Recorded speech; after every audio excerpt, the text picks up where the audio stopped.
ప్రభునందు ప్రేమిన వాళ్ళారా, ప్రభు అయిన యేసుక్రీస్తు నామమున మీ అందరికీ శుభాభివందనములు. ఈ ఉదయకాలమున కలువరి కృపాసనం వద్దకు మిమ్మల్ని ఆహ్వానించుచున్నాను.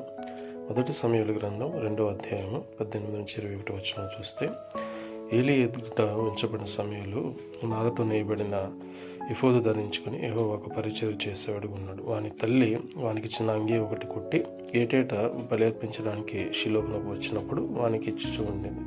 అయితే యెహోవా సన్నిధిని వీరు మరణం చేసుకున్నప్పుడు ఆమెకి ఇచ్చిన ఒక్కగానొక సంతానమైన సమూయేలును దేవునికి ప్రతిష్ఠించింది. కాబట్టి ఏలీ వారిని దీవించి, నీకు ప్రతిగా సంతానము దయచేయనని చెప్పినప్పుడు వారింటికి వెళ్ళినప్పుడు యెహోవా అన్నాను దర్శింపగా ఆమె గర్భవతి అయి 3 కుమారులను 2 కుమార్తెలను కన్నెను. అయితే బాలుడు సమూయేలు యెహోవా సన్నిధి నుండి ఎదుగుచుండనే మాట రాయబడింది. దేవునికి ఇచ్చిన దానికి అత్యధికమైన ఆశీర్వాదాలు ఇచ్చే దేవుడే కానీ తీసుకునే దేవుడు కాదని ఈ విషయం ద్వారా గ్రహించాలని ప్రభుపేట మనం చేయొచ్చు.